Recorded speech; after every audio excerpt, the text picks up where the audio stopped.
What's up fam, this is Go Vegan Gitas, and today's video we'll be discussing my first ever bike race.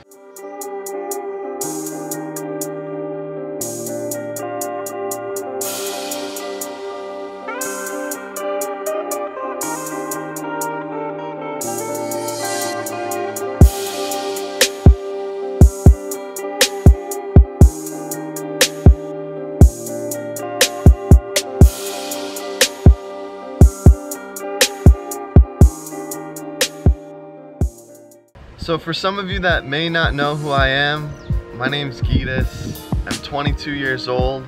I was born in Lithuania, but grew up in the US. Recently just moved to Hawaii and have a big passion for road cycling. After cycling for about 4 years now, I decided to take on my first ever bike race. Now this bike race was not just your average bike ride. For most people, this is just a grueling, enduring event that they're just trying to survive. The distance that this race covers is 48 miles with 9,800 feet of climbing. So essentially, the whole race is going up a climb. The bike race starts on the west side of the Big Island in Waikoloa and goes all the way up to the Mauna Kea Visitor Center. Mauna Kea is one of the tallest peaks on the Big Island. It's a non-active volcano, and we go up to the visitor center. So not to the summit, but to the visitor center at about 9,200 feet. So that's a little bit of a background of who I am and a little bit about the race. Now let's get into the story.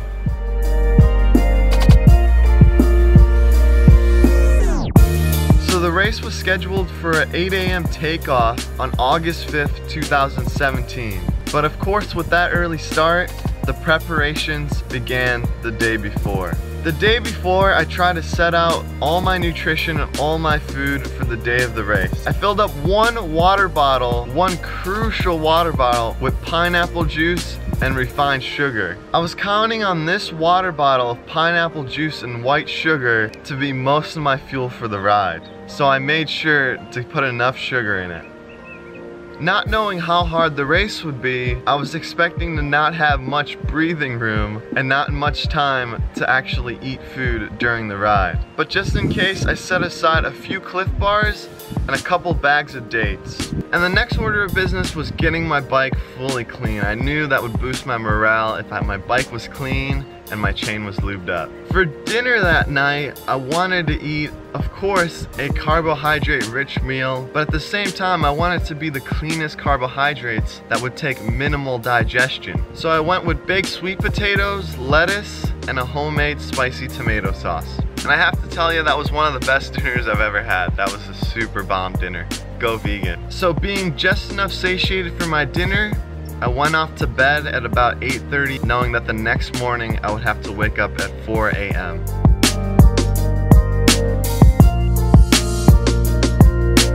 My sleep was okay. When I got to bed, I realized I was still pretty hungry. I kind of had a light dinner relative to most nights, but I just wanted amazing digestion and I wanted to feel sharp and light the next morning. So even though it took me a little bit to get to sleep, about an hour, the next morning I felt amazing. I felt like I could almost jump out of bed when the alarm went off at 4 a.m. So at 4 a.m. I got up, I decided to put my cycling kit right away. I didn't want to leave the house with street clothes because not knowing what time I would actually arrive at the event, I didn't want to have to be in a rush and have to do a bunch of things before actual race time. Got out of my tiny house, went into the kitchen, grabbed my fuel, and went outside to wait for my ride.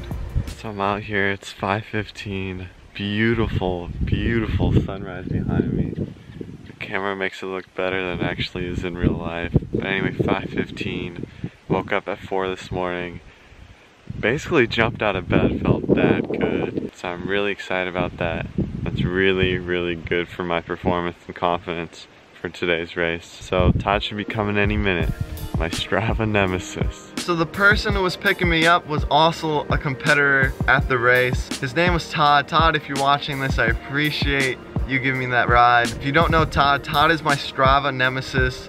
Me and him try to battle out the local KOMs. If you haven't seen my vlog, from I Stole His KOM. I'll link it down in the description below if you want more cycling content. So Todd picked me up, we got the bike on top of the car, and we took off at about 5:20 a.m. going northwest to Waikoloa.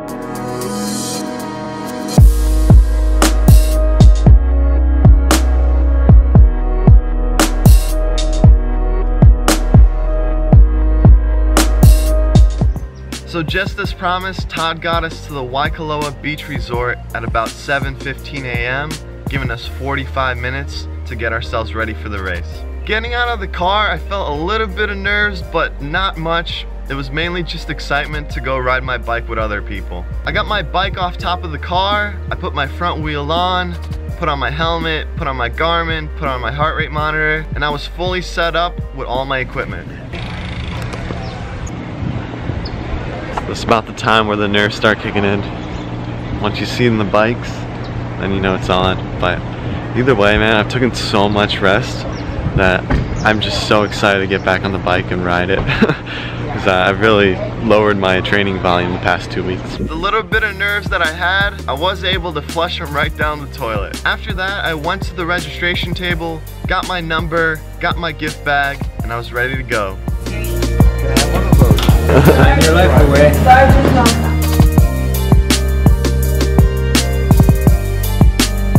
The way the race went was we started off slowly rolling out to the starting highway. A big group of 25 people began to race, slowly picking up the pace while beginner riders starting to surge on the front. My eyes were set on one man. Doing my research, I knew there was a guy named Ray Brust, a really small 130-pound lightweight climber, and I had my eyes on him.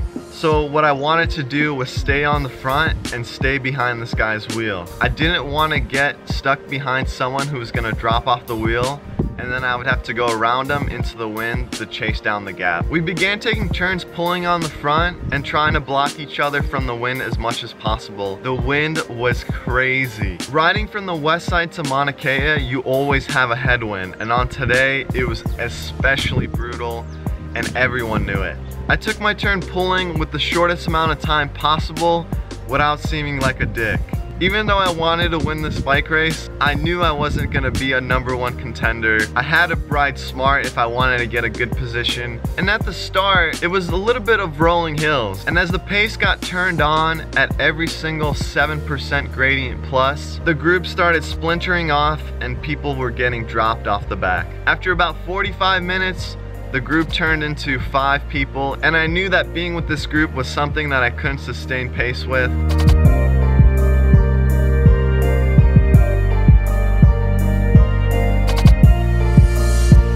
Being the heaviest guy in that group, I was sometimes having to surge 400 watts just to stay in contact of the group. At the same time, the #1 contenders were testing people in that group on the hills and surging it a little bit just to put us in a hurt. After 55 minutes, I could no longer hold the pace and I dropped off. And I wasn't discouraged, and I thought that was totally fine. My best hope was to stay in that 5th position that I dropped off at, or hoping that the guys in front will bonk on the last 3,000 feet of climbing, which is some really steep gradients. So dropping off, I just tried to keep my watts above 200, was still averaging 250 until the 6th overall rider caught me. And the 6th overall rider was a big dude. This guy looked like he weighed about 190 pounds. In metrics, he was about 90 kilos. And for him to keep up with us for that long, he must have been incredibly strong. So I began working with this guy, and fortunately it was on the flat downhill sections. And we communicated to each other that we would take 20-second turns pulling. Began taking turns, and being behind his wheel in the raging headwind on the downhill felt like I was going to bed after a hard day in the saddle. It was so restful being behind his wheel, I couldn't believe it. I was able to take some turns at 300 watts, but then when the climbing began again, I ended up dropping off from him. So now we were on Old Saddle Road. Old Saddle Road will connect to New Saddle Road and eventually get us to Mauna Kea. This was about a 10 to 15 mile stretch of road that was all uphill. It was steep, it was probably the hottest part of the race, and I dropped off from the 6th overall guy and was riding to my own pace. Now I was in 6th. and I just tried to hold 250 watts, picking up water at the aid stations, fueling up on Cliff Bars, giving myself a bit of rest because I knew I had a chance of catching the riders in front of me later in the race because this was a long race, and I did feel like the guy I was pacing with, 6th and 5th, was pushing the pace a little too hot for how long the race was. And I thank the handy power meter for that. So I ended up finishing the stretch of Old Saddle Road, and that led into a raging descent, finally coasting after 2 hours of non-stop pedaling at max effort, trying to get into an aero position. I could feel my legs starting to cramp up a little bit, but it wasn't so bad. It was more helpful that I finally got to take a break and coast a little bit. So then we got onto New Saddle Road. Now New Saddle Road to the access point of Mauna Kea Road was mainly a flat road and straight into a headwind. And at the moment, coming off of Old Saddle Road and down the descent, I was feeling strong. I was still holding my power. I was getting really aero. I felt good. I felt confident.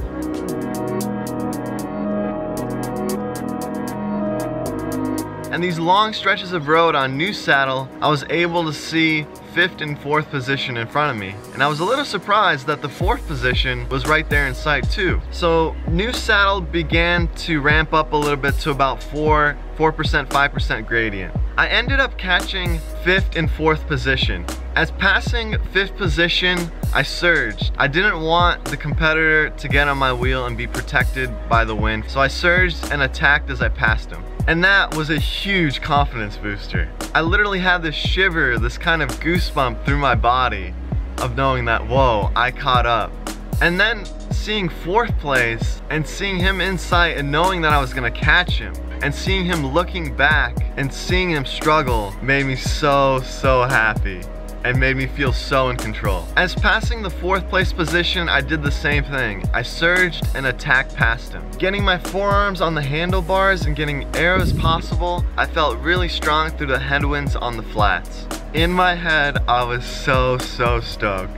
This was the most glorious moment of the bike race. Now understanding that 5th place overall was something that I was probably gonna do that day, now being into 4th, a position of head that I didn't think I would be in, got me so stoked. In my head, I was crossing my heart, thanking the universe for telling me how important, how crucial it is to be carved up for a long bike ride and a long bike race. Because in my head, I thought these guys were probably bonking. They were probably glucose exhausted, and that's why I passed them. So opening up a big gap between the 5th and the 6th rider, I really felt confident that I was gonna take 4th for this race. Go get us.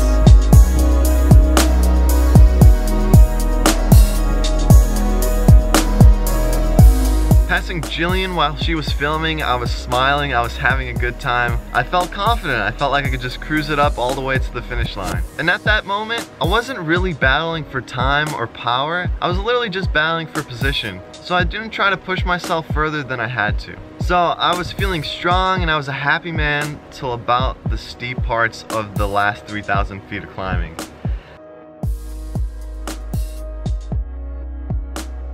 Now the steep parts were brutally steep. They ramped up from as little as 10% up to 17%. They were really steep. And me weighing in at 159 pounds, 72 kilos, those steep sections really took a toll on me. My watts started dropping to about 200. I was starting to get dehydrated and I was starting to get really hungry.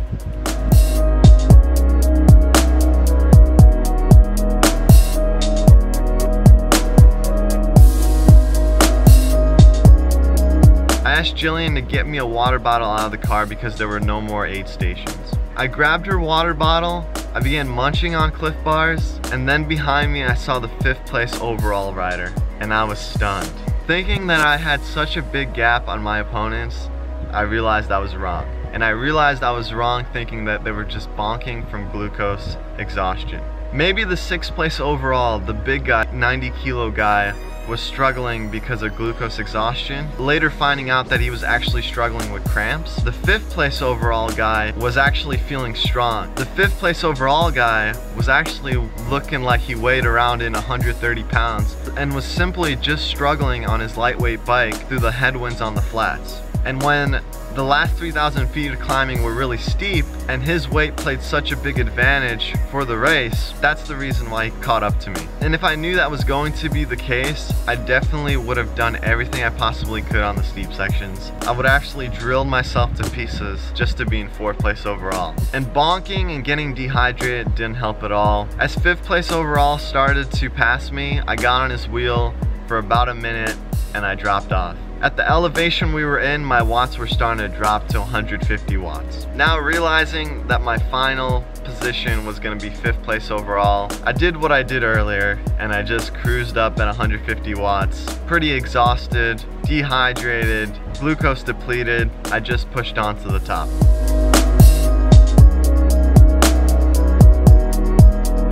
So I ended up finishing the race at 4 hours and 20 minutes at about an average power of 225 watts. At the end of the day, I was a happy man.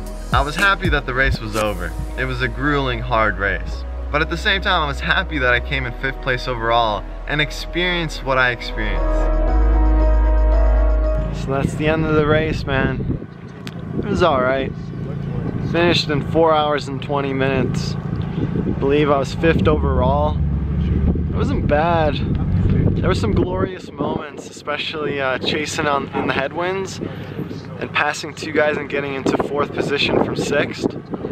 And then on the last steep ramps to the top, to the finish line, it was just really tough for me. I was kind of bonking, just didn't have the power on the steep stuff.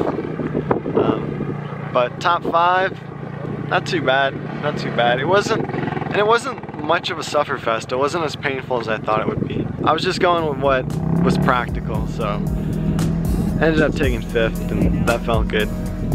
So after rolling past through the finish line, it felt really, really good to get off my bike. My glute muscles were sore, my back was sore, and getting off the bike was a huge relief. I went over to the aid station. I got some fruit. They had a nice variety of fruit. They had like tangerines, watermelon, they had some blueberries and some strawberries, and I munched down on those. As I got some fruit, I went over back to the finish line and watched the other competitors finish. Seeing some of the other competitors finish, you realize how brutal that bike race was. There was a lot of guys that were in excruciating pain getting off their bike, whether their lower back was sore, whether they have cramps in their legs. It was just a brutal scene to watch.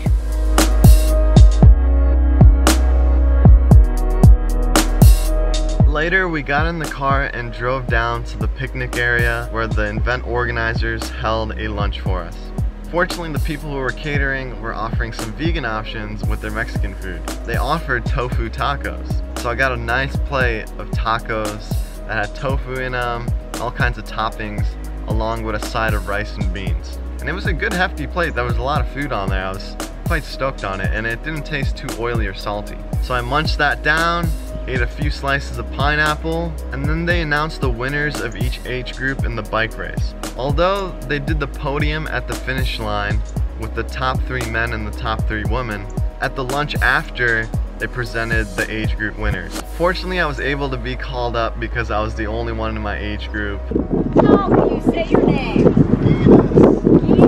We would have never gotten it. How do you say it last?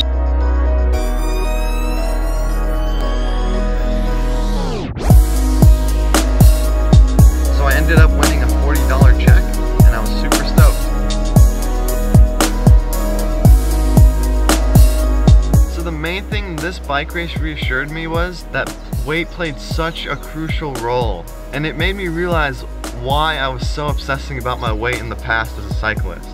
Seeing these guys on carbon rims and carbon frames, weighing in at 130 pounds, cruising up the hills at way lower wattage than me, made me realize that I needed to take my weight more seriously if I wanted to be a contender on these uphill, mountaintop finishes. I also learned that you could stick your hand on your tire while you're climbing and knock off glass if you rolled over some glass.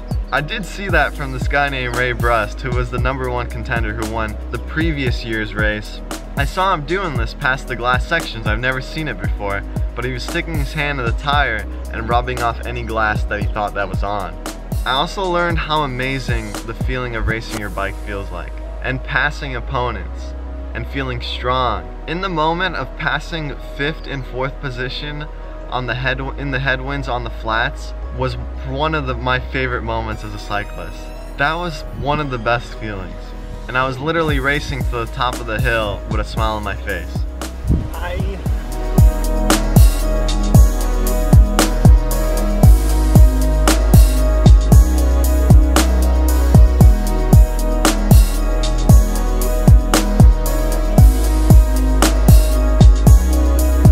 Guys, I hope you enjoyed the story of my first ever bike race. I'm looking forward to more bike races. This was definitely the beginning of my career as a bike racer. Just find it so much fun, and it just gives me so much more experience. When I want to be like a fitness cycling advocate, I want to have a lot of experience so I can actually help people not make the same mistakes that I've made. So I'm going to end the video here. Thank you guys so much for watching.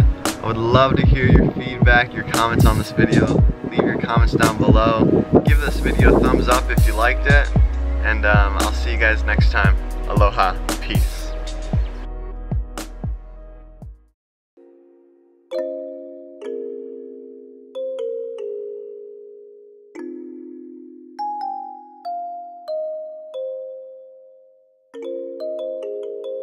He's like, what do you want? And I'm like, I'm vegan. And it's like, okay, where do you get your energy from? And it's like, what did I just do?